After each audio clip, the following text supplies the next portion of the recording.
किसानों का बन के पसीना, सींचता है धरती का सीना।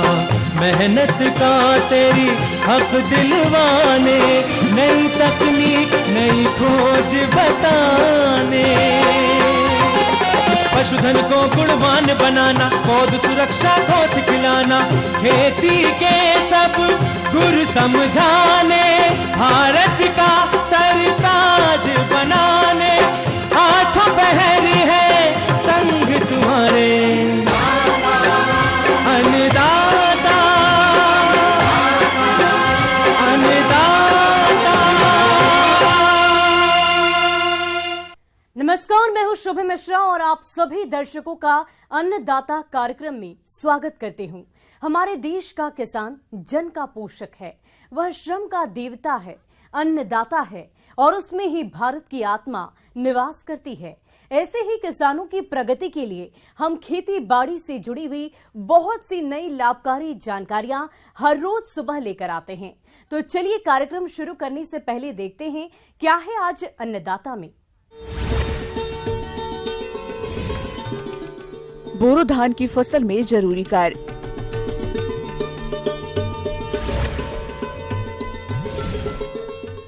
मखाना की उन्नत किस्में और रोपाई तकनीक।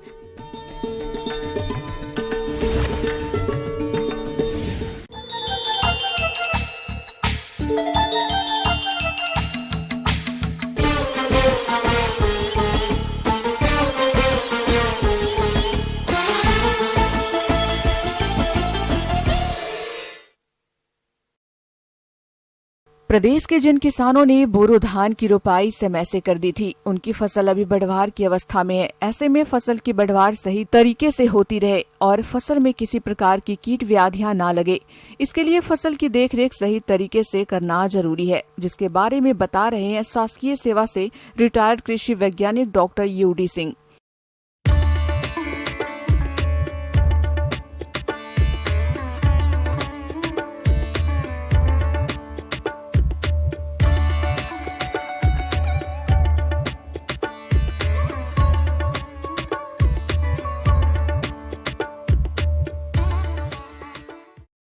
उत्तर बिहार में अधिकतर धान का क्षेत्र जल जमाव से ग्रसित होता है।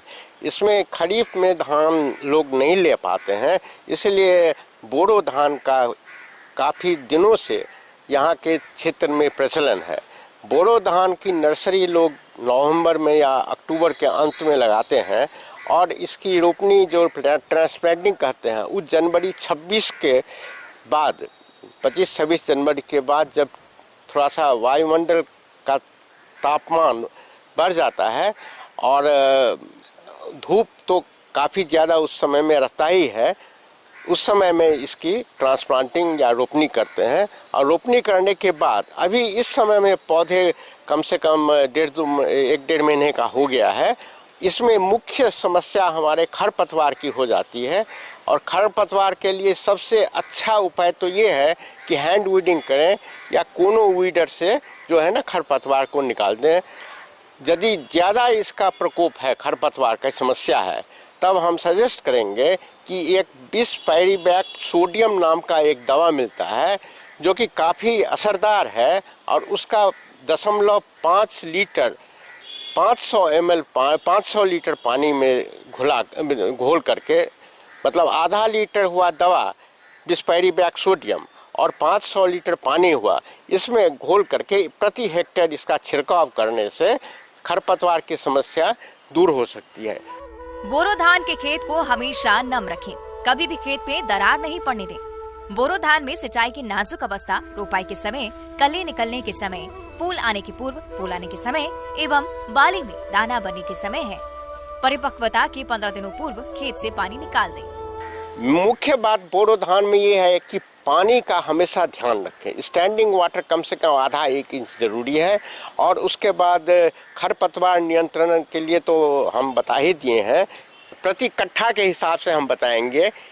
ऊपर जो धान में बेसल डोज तो यूरिया का डालते ही हैं नाइट्रोजन का, उसके बाद टॉप ड्रेसिंग करते हैं 2 बार करेंगे। 2 बार में 1 किलो प्रति कट्ठा के हिसाब से यूरिया का उपयोग करने से धान की जो बढ़वार आती है अच्छी रहेगी। उसमें 20 से 25 दिन बाद अजोला का छिड़काव खेत में एक बार यदि कर दिया जाए तो अपने आप ये पूरा खेत में आच्छादित हो जाएगा और इससे वायुमंडल का नाइट्रोजन जमीन के अंदर में आ जाता है। जैसे लिग्यूमिनस क्रॉप में दलहन में हम लोगों को लिग्यूम के थ्रू आता है, उसी तरह से अजोला जो है मिट्टी में नाइट्रोजन को स्थापित करता है और धान की उपज अच्छी आएगी इससे।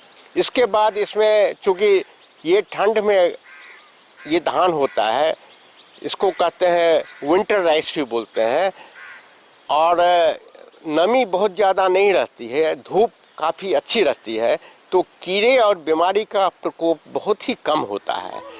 तना बेथक इस कीट की मादा पत्तियों पर समूह में अंडा देती है।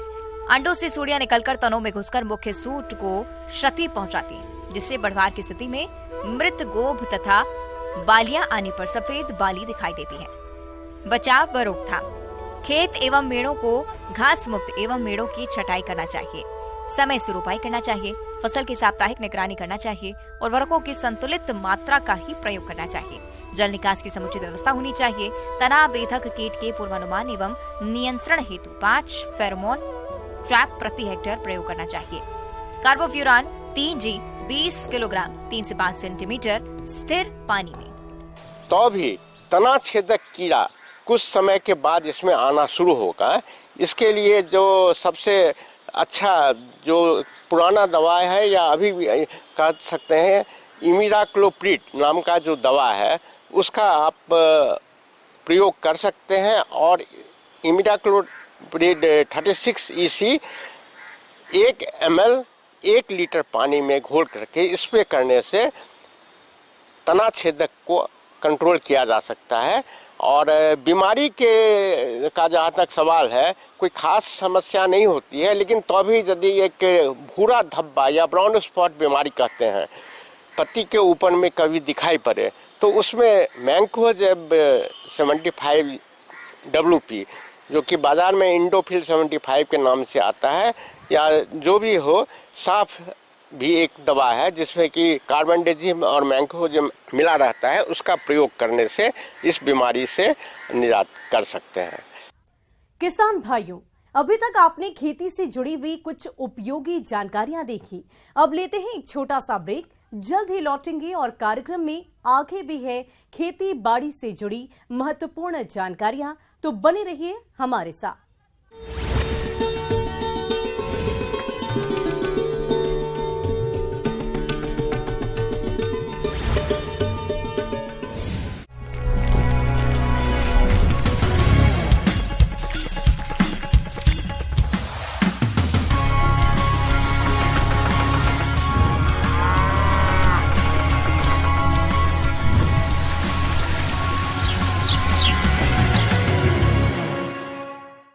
और ब्रेक के बाद आप सभी दर्शकों का अन्नदाता में स्वागत है।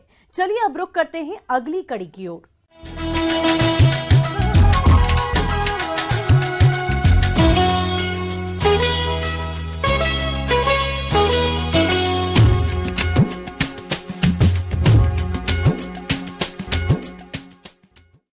किसान भाइयों, मखाना की खेती अपने राज्य के भागलपुर, दरभंगा, मधुबनी आदि जिलों में काफी बड़े पैमाने पर की जाती है और इस समय किसान इसकी रोपाई के काम में लगे होंगे। तो मखाना की रोपाई करते समय आप किन किन प्रबंधनों को अपनाएं और रोपाई के बाद फसल का प्रबंधन किस तरह से करें, इसकी जानकारी के लिए देखिए रिपोर्ट।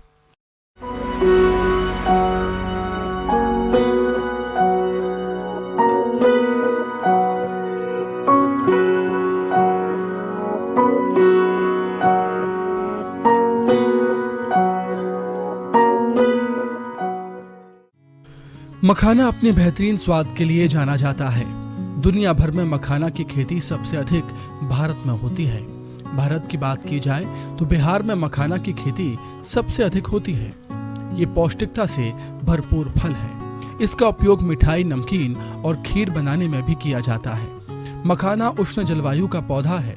गर्म मौसम और पानी इस मखाना की फसल को उगाने के लिए बेहद जरूरी है। जैसे पूर्णिया, अररिया, कटिहार, मधेपुरा, सहरसा, सुपौल, किशनगंज, कोसी के आसपास के जो कोसी रीजन के ज़िले हैं, जहां पर किसानों की ऐसी ज़मीन जहां पर लगातार पानी जमा रहता है, 2 से 3 फीट भी अगर उनके खेत में पानी जमा है और कोई फसल की खेती नहीं कर पा रहे हैं, तो मखाना की खेती, मखाना के साथ मछली की खेती और सिंघाड़ा की खेती भी कर करके अपनी आमदनी को बढ़ा सकते हैं। कि कोसी और सीमांचल में जो कृषि महाविद्यालय पूर्णिया है, तो बिहार कृषि विश्वविद्यालय सबौर का भाग है, ये मखाना पर विशेष रूप से रिसर्च कर रहा है, जिसके तहत 2012 से लेकर के अब तक जो भी काम हुआ है उसमें मखाना की एक प्रजाति सबौर मखाना वन और मखाना की विभिन्न तकनीकियों का विकास हुआ है।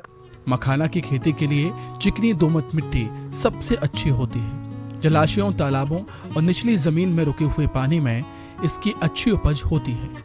निचली भूमि जिसमें धान की खेती होती है, वहाँ मखाने का अच्छा उत्पादन होता है। मखाना तालाब या पोखर की मिट्टी में उगाया जाता है।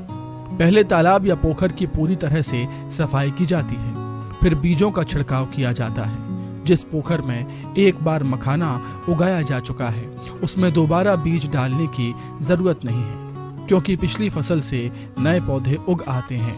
रोपाई के समय तालाबों में किसी प्रकार की तैयारी की जरूरत नहीं होती, बस तालाब में उग रहे जलीय खरपतवारों को निकालना पड़ता है।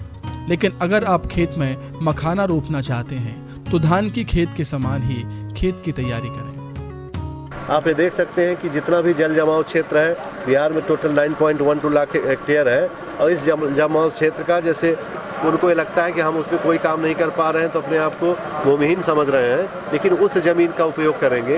हम लोग ये नहीं कहते हैं कि भूमिगत जल का दोहन करके मखाना की खेती करें। इसके तहत अब मखाना की खेती की पहले 5 से 6 फीट गहराई तक पानी में किया जाता था, अब 1.5 से 2 फीट, मतलब आप तालाब पद्धति से खेत पद्धति में हम लोग आ गए हैं।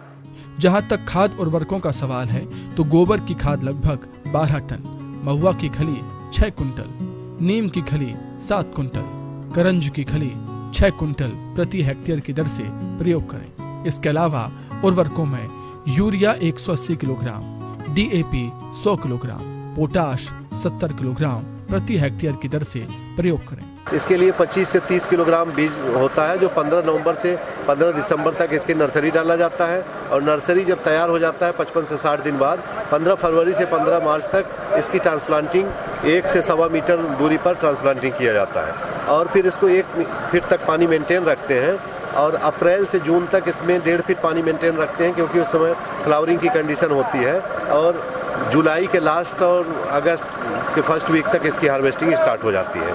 सामान्य रूप से किसान जो पुरानी पद्धति का प्रयोग कर रहे हैं, 18 से 21 क्विंटल पर हेक्टेयर मखाना का प्रोडक्शन करते हैं, लेकिन ये सबौर मखाना वन जो प्रजाति है, 32 से 35 क्विंटल पर हेक्टेयर इसका उत्पादन हो रहा है। मखाना की लावा बनाने के लिए जो आप देख सकते हैं पुरानी पद्धति, कैसे किसान इस पर कितनी मेहनत से लावा बना के तैयार करता है, और इसको बना करके कैसे मार्केट में अच्छी क्वालिटी का लावा ले जाकर दिया जा सकता है, ये काम किया जा रहा है। आगे और भी है खेती बाड़ी से जुड़ी हुई बहुत सी रोचक जानकारियां, पर यहां पर रुकेंगे एक और छोटे से ब्रेक के लिए और जल्द हाजिर होंगे।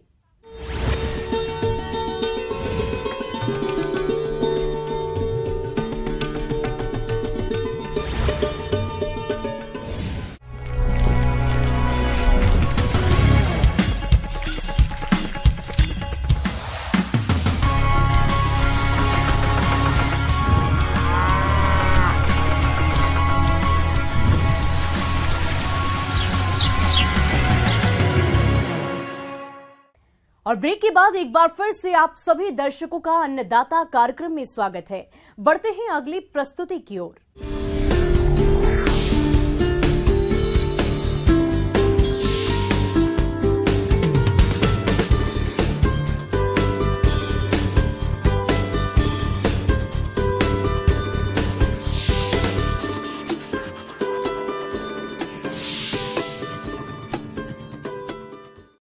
आजकल खेती बाड़ी में रासायनिक दवाओं और उर्वरकों का प्रयोग काफी तेजी से हो रहा है, जिसका दुष्प्रभाव न केवल मिट्टी और वातावरण पर हो रहा है, बल्कि मानव स्वास्थ्य पर भी इसका असर देखा जा रहा है। इसलिए अब कृषि वैज्ञानिक जैविक खेती को बढ़ावा देने की बात कह रहे हैं। इसी के तहत आज हम आपको जीवामृत बनाने की विधि और इसके लाभ के बारे में बताएंगे। तो इसके लिए देखिए हमारी ये खास रिपोर्ट।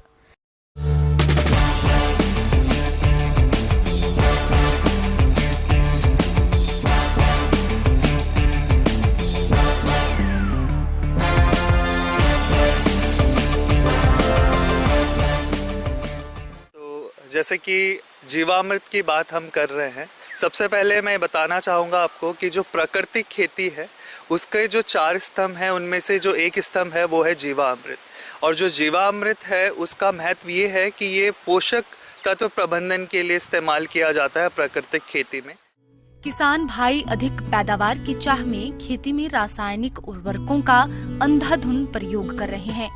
रसायनों के उपयोग से जाने अनजाने में हम भरपूर मात्रा में जहर का सेवन कर रहे हैं, जो धीरे धीरे मानव प्रजाति में बड़े पैमाने पर बीमारियों को जन्म दे रहा है। रासायनिक उर्वरकों के लगातार उपयोग से किसान भाइयों का खर्च तो बढ़ता ही है, साथ ही वे अपनी जमीन को धीरे धीरे बंजर करते जा रहे हैं। इन सब समस्याओं का हल बेहद ही आसान है और वे है जीवामृत। इसे किसान अपने घर में ही बिना किसी खर्च के बड़ी आसानी से बना सकते हैं और फसलों में उपयोग करके लागत को कम करने के साथ ही अच्छी गुणवत्ता की पैदावार ले सकते हैं। जीवामृत जैसे नाम से आपको पता चल रहा है, जीवों के लिए अमृत। तो जो प्राकृतिक खेती है वो सूक्ष्म जीवों की खेती कही जाती है और जो जीवामृत है वो एक तरह का जामन का तरह काम करता है। जैसे कि 1 चम्मच जामन दही का मिलाते हैं तो पूरी के पूरी दूध को दही में बदल देता है। इसी तरह से जो जीवामृत है पूरी भूमि को उस कल्चर से क्या करेगा कि वहाँ के जो बैक्टीरिया हैं, जो जीवाणु हैं, उनकी जनसंख्या बहुत ज़्यादा बढ़ा देता है, जिससे कि वायुमंडल में हमारी नाइट्रोजन है उसको स्थिरीकरण कराता है। उसके साथ साथ ये जैव उर्वरक का काम भी करता है। महत्वपूर्ण बात है ये किसी भी तरह की फसल पर इस्तेमाल किया जा सकता है और इसे बनाना बहुत ही आसान होता है। और कुछ ही सामग्री जो कि आपके घर में अवेलेबल है, जो आपके गांव में अवेलेबल है, उससे हम इसको बना सकते हैं। तो 1 एकड़ के लिए जब जीवामृत हम बनाते हैं तो उसमें हमें चाहिए 200 लीटर पानी। 200 लीटर पानी के साथ हमें चाहिए 10 kg आपका देसी गाय का गोबर, फिर 10 लीटर हमें चाहिए देसी गाय का गौमूत्र और 2 किलो चाहिए हमें बेसन, 2 किलो चाहिए हमें गुड़ और 1 किलो ऐसी मिट्टी जिसे हम ऐसी मिट्टी जो कि हम बरगद के पेड़ के नीचे से या पीपल के पेड़ के नीचे से लें, जहाँ पर कोई भी रसायन का इस्तेमाल ना किया गया हो। तो ये जो 6 सामग्री है ये चाहिए होती है आपकी जीवामृत बनाने के लिए। बनाना कैसे है, आपको एक प्लास्टिक का कंटेनर लेना है जिसमें 200 लीटर पानी आपका आ जाए। तो आपको उसमें 200 लीटर पानी भर लेना है और पानी भरने के साथ आप में उसको क्या करना है, 10 जो किलो आपका देसी गाय का गोबर है उसमें घोल लेना है। और ये यहाँ पर बात याद रखने वाली है कि जो गोबर है वो जितना ताज़ा होगा वो उतना अच्छा होगा जीवामृत बनाने के लिए। फिर उसके बाद आप जो 10 लीटर आपका गौमूत्र है उसको उसमें मिला दीजिए। फिर अलग से थोड़े से पानी में आप क्या कीजिए कि बेसन, जो 2 किलो बेसन है उसका घोल बनाकर जब वो पूरी अच्छी तरह से मिश्रित हो जाए उसको फिर उसमें ट्रांसफ़र कर देते हैं। और उसके बाद जो हमारा गुड़ है 2 किलो वो भी हम उसमें मिला देते हैं और जो 1 किलो आपकी जो सजीव मृदा है उसको भी हम उसमें मिला देते हैं। अब मिलाने के बाद इसे अच्छी तरह आपको घुमा लेना है और घुमाते हुए आपको ये चलाते हुए याद रखना है कि जो इसकी दिशा होनी चाहिए वो दिशा होनी चाहिए घड़ी की जो सुई होती है उसकी दिशा में इसको आपको घुमाना है। और आपको 72 घंटे के लिए, मतलब आपको 3 दिन के लिए इसको ऐसे ही सड़ने के लिए छोड़ देना चाहिए। और इसके जो आपका जो ड्रम आपने लिया है उसको हमें ढक देना चाहिए और ढकने के लिए या तो कपड़ा या फिर आपका जो टाट का बोरा हो जिसमें से कि आपकी हवा आर पार जा सके। कभी भी हमें इसे इस तरह के ढक्कन से बंद नहीं करना चाहिए जिससे कि इसकी जो अंदर विषैली गैसें हैं वो बाहर ना निकल पाए। तो इसका हमें ध्यान रखना चाहिए। अब कुछ बातें जो है आपको ध्यान रखनी है इसमें कि प्लास्टिक का कंटेनर हो। दूसरी बात, आप जब इसे 3 दिन के लिए छोड़ें तो इसे छायादार ही जगह में रखना चाहिए, इसे धूप नहीं लगनी चाहिए। और एक और चीज़ इसमें आपको याद रखनी है कि जब आप बेसन मिलाएं तो एक साथ ना मिलाएं वरना गुठलियाँ पड़ जाती हैं। बेसन को आप अलग से मिला लें और उसे मिलाने के बाद इसमें इसको मिश्रित कर लेना चाहिए। अब इसकी बात करते हैं कि इसको उपयोग कैसे करना है। तो जीवामृत का उपयोग हम क्या कर सकते हैं, जब आप बुआई कर रहे हैं किसी फसल की या आप अपनी भूमि तैयार कर चुके हैं तो 200 लीटर जो जीवामृत बना है उसका हम 1 एकड़ में छिड़काव कर सकते हैं। छिड़काव करने के लिए या तो आप क्या कर सकते हैं, इसे जो आपका सिंचाई का पानी है जहाँ से जा रहा है उसके साथ मिलाकर भी इसको छोड़ा जा सकता है, या फिर आप क्या कर सकते हैं किसी फुहारे की हेल्प से या आपका हजारा की हेल्प से इसको छिड़काव कर सकते हैं, या फिर बाल्टी में लेकर आप इसको क्या कर सकते हैं अपने छोटे छोटे जो मग्गे हैं उसके हेल्प से भी इसको बिखेर सकते हैं।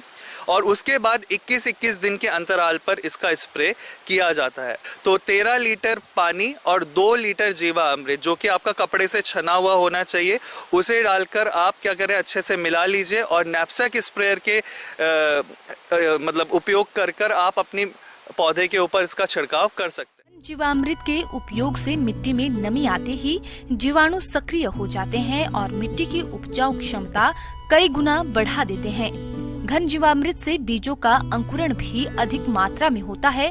घन जीवामृत के उपयोग से पौधों में रोग प्रतिरोधक क्षमता बढ़ती है। घन जीवामृत के उपयोग से आप रासायनिक खेती की अपेक्षा कम लागत में अधिक उत्पादन ले सकते हैं। इसके उपयोग से फसलों की चमक और स्वाद दोनों बढ़ता है। इसमें ऐसा कोई तत्व नहीं होता जो किसी भी फसल को नुकसान पहुंचाए। इस प्रकार किसान भाई कम लागत में घन जीवामृत का खेती में प्रयोग करके अधिक उत्पादन ले सकते हैं और अच्छा लाभ कमा सकते हैं।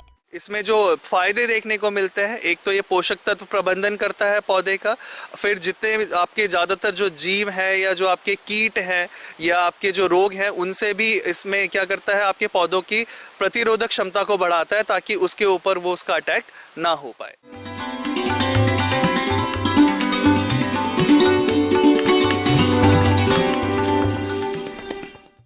अन्नदाता हेल्पलाइन निशुल्क फोन संपर्क सेवा के माध्यम से आपके द्वारा पूछे गए प्रश्नों में से 1 या 2 महत्वपूर्ण प्रश्न को हम अपने कार्यक्रम में शामिल करते हैं और इसी के तहत आज किसान का सवाल और उसका जवाब कुछ इस प्रकार है। अन्नदाता निशुल्क फोन संपर्क सेवा के माध्यम से पूछे गए प्रश्नों में से आज हमने जिस प्रश्न को कार्यक्रम में शामिल किया है उसे पूछा है ग्राम गुलजारपुर, जिला भोजपुर के कृषक सुशील यादव ने। ये सीड ड्रिल मशीन के रखरखाव के बारे में जानकारी चाहते हैं। तो सुशील यादव जी, आपकी जानकारी के लिए प्रस्तुत है कार्यक्रम का ये अंश।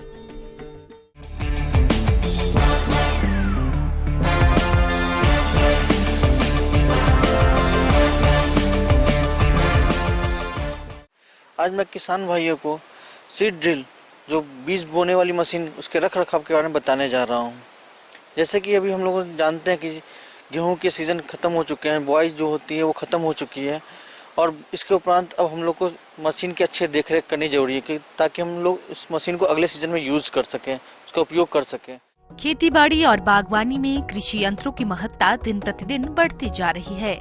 आज खेती किसानी के कामों से संबंधित कई प्रकार के कृषि यंत्र व मशीनें आ चुकी हैं, जिनसे कम समय और कम श्रम में अधिक कार्य किया जा सकता है।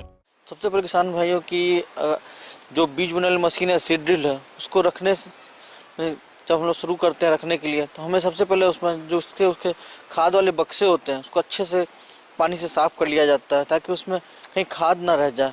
और खाद उसको साफ करने के बाद हम उसके रोलर जो होते हैं उससे चेक करते हैं कि उसमें कोई भी खाद या बीज ना रह जाए। अगर उसमें खाद या बीज रह जाती है तो क्या होता है कि उसमें जंग लग जाते हैं और वो जाम हो जाती है, इसके कारण वो आप अगले सीजन में आप उसका यूज़ नहीं कर पाते हैं। आप इसमें जो हमारा होपर और जो चेन होते हैं उसे अच्छे से चेक कर लें कि वो सब एक अपने जगह पे हैं कि नहीं। जो उसके डेप्थ की होती है उसे अच्छे से चेक कर लें कि वो अपनी जगह पे है कि नहीं। मशीन को जब भी हम लोग पूरे साफ़ करते हैं एक पूरी तरह चेक कर लें कि उसमें कहीं भी मिट्टी न लगी रहे। और उसे रखने के लिए सबसे अच्छे जगह होते हैं जो हम लोग रखते हैं, उसे शेड में रखते हैं और जहाँ पे रखते हैं मशीन को उसके नीचे में हम लकड़ी या कुछ लगा के रखते हैं जिससे मिट्टी से उसकी कोई कांटेक्ट ना हो। जिससे क्या होता है कि मिट्टी के संपर्क में अगर वो मशीन के कोई भी पार्ट आते हैं तो क्या होता है उसमें जंग लग जाती है। इसलिए हम लोग रखने से पहले नीचे में कोई लकड़ी का डाल देते हैं जिससे मिट्टी के संपर्क में ना आए। कृषि से जुड़ी हुई कोई भी मशीन हो वे अधिकतर मेटल से ही बनी होती है और हम सभी जानते हैं कि नमी होने पर इसमें जंग तेजी से लगता है।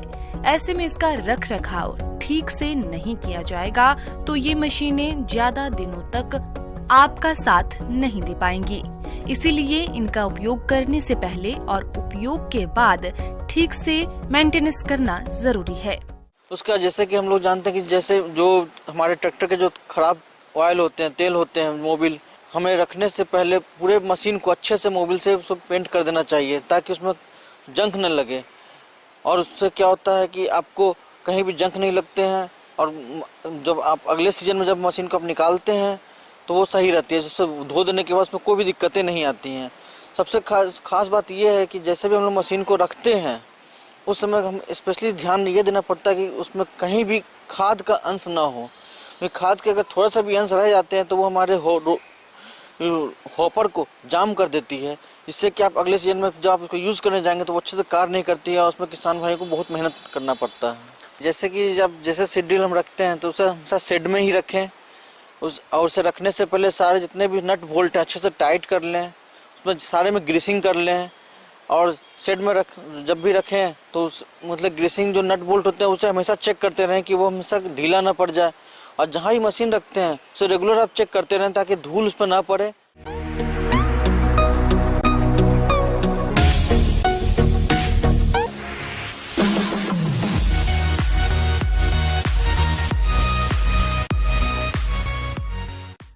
और आइए अब एक नजर डालते हैं राज्य की कुछ चुनी हुई मंडियों के प्रमुख फसलों के बाजार भाव पर।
किसान भाइयों, अन्नदाता आपकी सेवा के लिए संकल्परत है।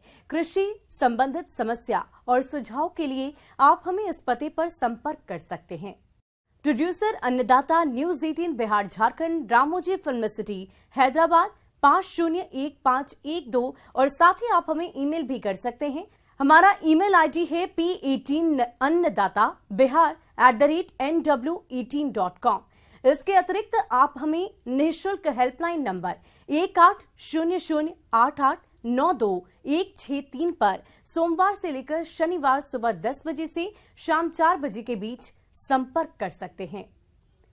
किसान भाइयों, अब समय हो रहा है आपसे विदा लेने का, तो हमारी अन्नदाता टीम को दीजिए इजाजत। कल फिर आपसे मुलाकात होगी कृषि संबंधित कुछ और महत्वपूर्ण जानकारियों के साथ। नमस्कार।